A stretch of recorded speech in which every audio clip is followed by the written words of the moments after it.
Hey y'all. So today, I really don't know what I want to talk about, but like, oh, she cute. Oh yeah, let me show y'all what I got on. So these are the pants.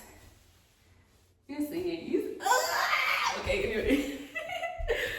It's this little cute little set. Okay, anyway.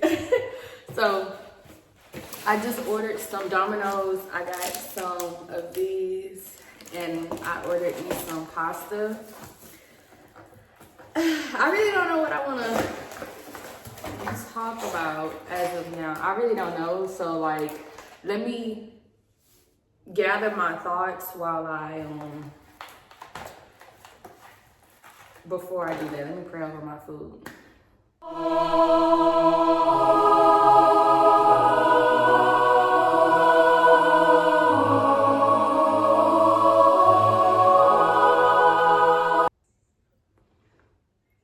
You know, I feel like it's best if I eat my food first and then come back and talk to y'all. So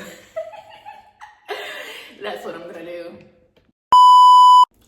I don't know. I really don't understand the direction of where this video is going to go, but I just hope that my vulnerability helps someone else through theirs. As of over the few days, I've just been having conversations with friends and ultimately lying to myself. And there's a time to be delusional, and then there's a time to really face reality. And I had to face reality with the things that I wanted out of life. You know, I couldn't go into situations knowing that I wanted to be friends with certain people, but really expecting romantic expectations out of them. And learning to have to reset my boundaries and enforce them myself, because I would say one thing and then allow actions to come after what I just said I didn't want out of my life. And I have to take accountability for those things, because for one, I allowed it. I allowed people to play in my face. And there's this thing of giving grace.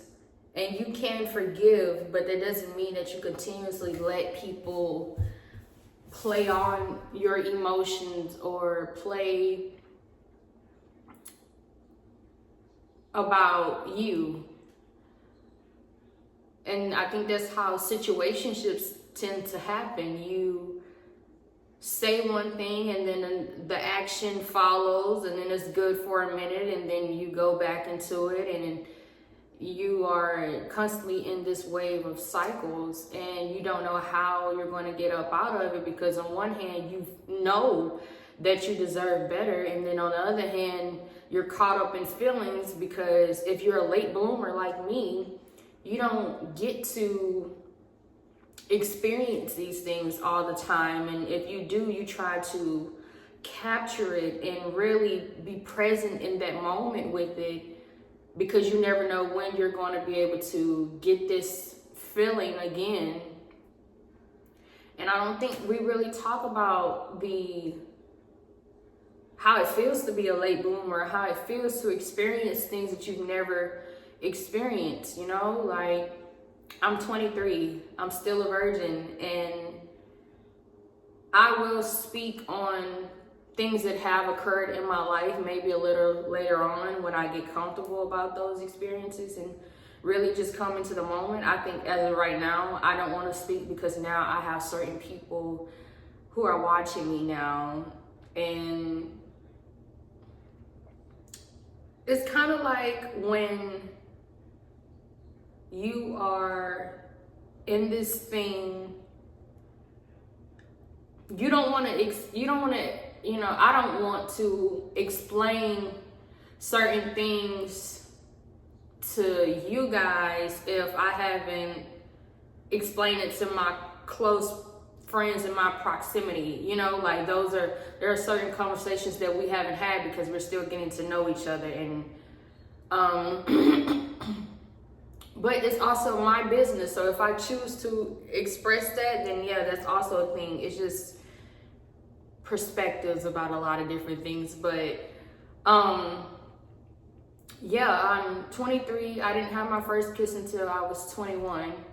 I feel like I've mentioned this so many times before, and I'm still new to dating. Like, I have went through the whole talking stage phase at 19, and then, you know, it fizzles out and all these things, and then they still try to be friends with you, and it's like you leave the door open because you still are hoping for something to manifest from this thing.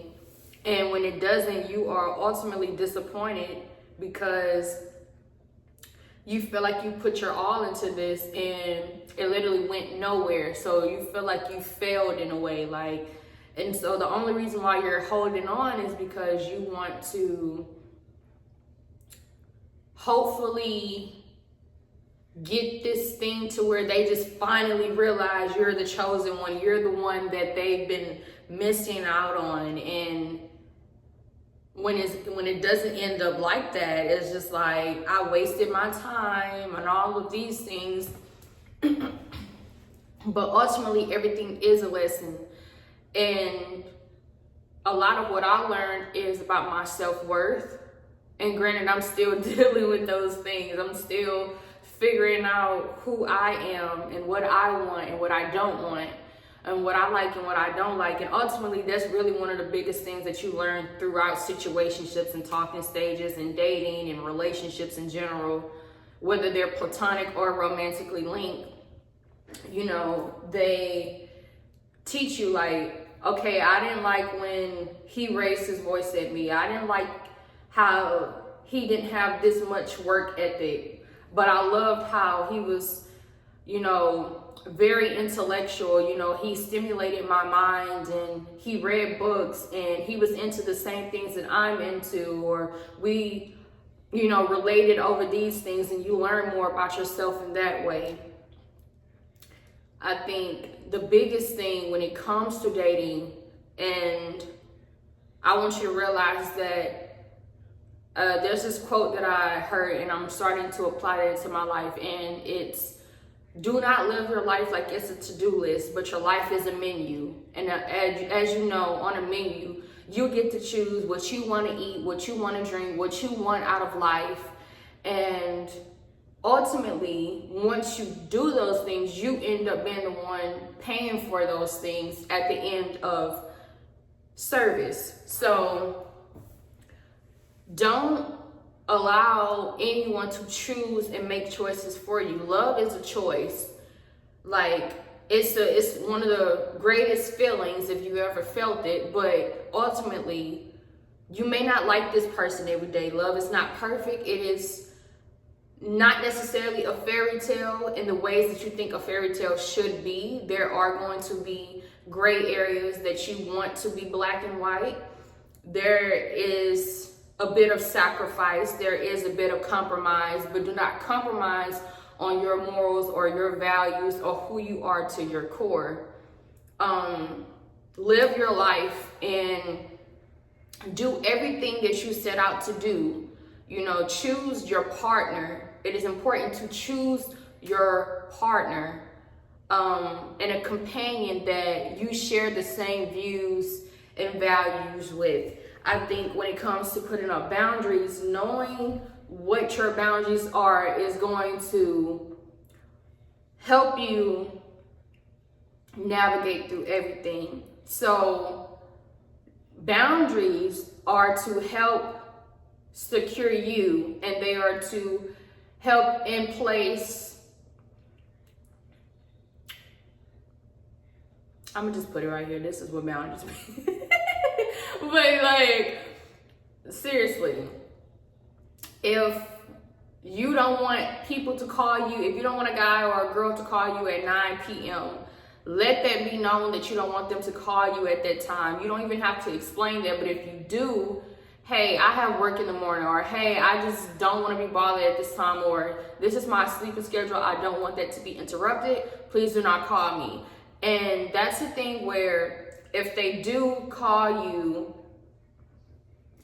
even after you've already said like, hey, I don't want this, then that is a clear invasion of not respecting you, an invasion of your boundaries. And I cannot tell you what to do in that situation, because me and you will probably react very differently. But it's a thing of, if it wasn't an emergency and I told you already that I didn't want you to call me at this time, I have to now remove myself from the situation because you're clearly not respecting me in what I say. And there is room for grace, but then there's also room for, if I do this once, if they let me do this once, I can do it again, I can do it again, I can do it again. And I know that they're going to forgive me. And I know that if I just behave a little bit, for a little bit, it'll fizzle out. They probably won't be mad at me anymore, and I can do it again. And you don't want to set that. You don't want to set the precedent of being a pushover, or just a person where they can just do anything and all they have to do is be on their best behavior for a little while. You don't want that.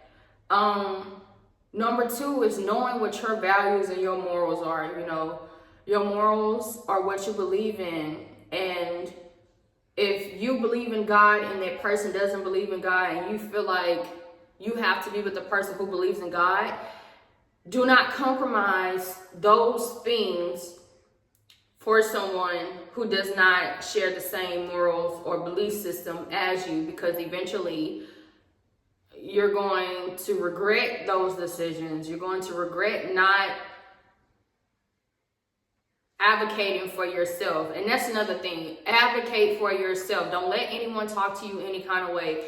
If there's a situation where maybe someone has yelled at you or they're talking to you any kind of way, like, communication is key. Immediately call it out. Like, don't wait. Because I think we don't talk about enough how sometimes, and it could be seen as manipulation or whatever, but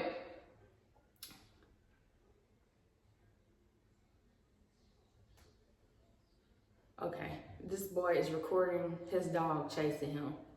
Okay, anyway, if there's a thing where, what was I talking about?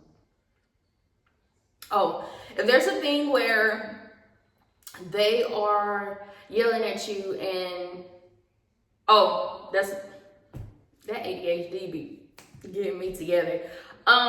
Okay, so if there's a thing where, you know, let's say you had a problem 2 months before and you never spoke on it, and then your partner or your friend or whoever has a problem now, and then you decide to, oh, well, this is what you did, and this is what you did, this is what you did. For one, it's going to throw them off, because it's like, you're hitting me with, and this is something that I have done in the past, and that's why I'm able to tell y'all, like, don't ever do that, because for one, it confuses the person, and then it kind of like makes you deflect from the situation. And I wish I had my car mixed, because I'm tired of licking my lips, but it makes you deflect, and then you put all the wrong off on them when it's really about you, like, and what you did. So always speak right then and there, like, because then it gives it time to, you can process it. If you need your space, then you can do that. But like, don't let something simmer in you, and because it creates resentment and then passive aggressiveness, and then you really have a problem, but you act like you don't have a problem. And yeah, let's just communicate. I think the next one is stating what your intentions are with people. Like, hey, I just want to be friends. Or, hey, I think you're very handsome or pretty, and I would love to get to know you in a romantic manner or whatever. And then you proceed from there. Like, I have made the mistake of wanting to slow burn because I am a lover of slow burns and starting off as friends, but then I'm kind of holding them to romantic expectations. And it's like, or we probably were on the same wavelength, like romantically, but then it fizzled out. And so now we're in this weird friendship thing, but we're still flirting. But now I don't really know how to act to things or react to things because it's like, you're not my man, and yeah, we don't want to do that. So if you really like a person or whatever, you want to get to know them, be straightforward with them, let them know what's up, and yeah. Let's see. What's another one that will help you avoid situationships? I think when you know what you want, it's easier to avoid people who don't know what they want. And I had a friend tell me, shout out to Kyle. My friend Kyle told me that inconsistent people do not like consistent people. And so I know that my God is not the God of confusion. Anytime I get confused or I start feeling mixed signals or I don't know what's really going on, that's a clear sign for me to back away. I think also if I feel butterflies in my stomach when I'm around somebody, or that is not for me. I can't speak for anybody else, but for me, that is my intuition telling me that this is not a good situation and I should avoid this at all costs, because you can feel butterflies and it may be good from the start, but then later on down the line, now they're changing up and all these other things. So that's not something that you want to get into. Always listen to your intuition. Always, for me, I pray about things and God reveals things to me in dreams. So if I need to know anything, that's how I figure it out, and I just go from there. But yeah, knowing what you want will help you avoid the things that you don't want. So if you know that you want a consistent man and you want a relationship committed fully, then you need to avoid the man that is going to tell you, or if you're a teenager, the guy that's going to tell you, oh, I just want to have fun right now. Oh, I'm not looking for anything serious. Oh, I'm back and forth with my ex. Oh, let's just go with the flow. They all have the same type of excuses. Pretty sure they all have the same type of story, how they're not ready, or they just got out of something and she did him. I'm telling you, they're all reading from the same script, literally. So let's avoid that altogether. If y'all, I'm gonna end this here because I feel like I don't have to drag this out that long. It's 18 minutes now, but if y'all want some things on like red flags or whatever in a friendship, trust me, I have story times. Like, I have one of the worst story times that you would ever probably hear, and if y'all want that, it's very detailed, but I'm not gonna get into all that. But anyway, I hope that y'all learn from my mistakes, and I really didn't go too much into detail in this video because I just wanted to get something out, but I also wanted it to be intentional because I do want it to help y'all, because I am trying to be consistent with uploading videos. So I really am serious about that 3 videos a week or whatever thing. But yeah, I hope that you guys are having a very blessed week and that this day is going very well for you guys. Do something productive. I'm about to go finish editing some videos that I'm about to drop. And yeah, God bless y'all. Love y'all. Be safe. And don't let nobody play in your face. All right, bye.